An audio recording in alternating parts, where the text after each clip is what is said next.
El día de hoy hablaremos acerca de los modelos físico-químicos que explican el transporte a través de membranas. Y para iniciar debemos conocer qué es la membrana plasmática de la célula. La membrana plasmática, también llamada membrana celular, se encuentra en todas las células y separa el interior de la célula del ambiente exterior. Esta se compone de una bicapa lipídica que es semipermeable. La membrana plasmática regula el transporte de materiales que entran y salen de la célula, brinda protección y soporte estructural a la célula. Una vez comprendido esto, veamos cómo se realiza el transporte a través de la membrana. Una forma muy simple de clasificar las modalidades del transporte atiende el punto de vista del consumo de energía metabólica. Así, el transporte que no utiliza energía se define como transporte pasivo, en el que suceden dos tipos de mecanismos, la difusión simple y la difusión facilitada, mientras que el que consume energía se denomina transporte activo. Hablaremos primero del transporte pasivo. No requiere consumo de energía metabólica y este se efectúa a favor del gradiente de concentración. Haremos un pequeño paréntesis para saber rápidamente qué es el gradiente de concentración. Se dice que existe un gradiente químico o de concentración para un soluto, cuando existe una diferencia de concentración entre ambos lados de una membrana. Una sustancia puede moverse del lado en que está más concentrada hacia el lado en que su concentración es menor. Esto equivale a decir que se mueve a favor del gradiente de concentración. Este movimiento es espontáneo.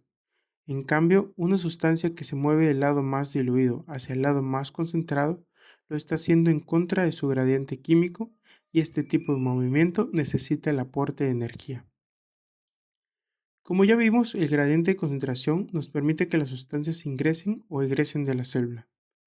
Hay dos mecanismos de transporte en los que ingresan las sustancias a la célula. Difusión simple.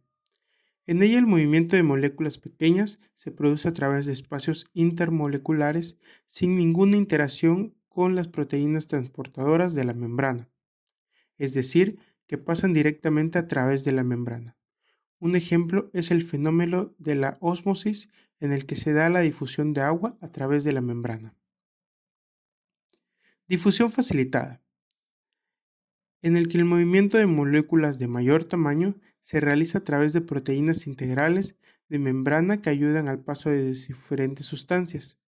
Estas proteínas son de dos tipos: proteínas de canal, que forman canales para el paso de ciertas sustancias, y proteínas de transporte, que cambian su forma para el paso de ciertas sustancias. Ahora el transporte activo.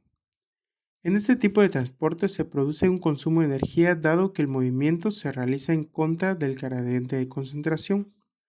Las proteínas transportadoras tienen las mismas propiedades que las que realizan la difusión facilitada, con la diferencia de que para su funcionamiento requiere energía.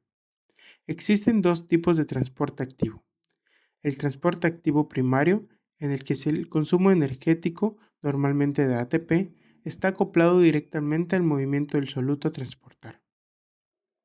Transporte activo secundario, en el que el consumo de energía se realiza para generar un gradiente de concentración que se convierte en un depósito energético que se gastará para el empuje de la sustancia a transportar.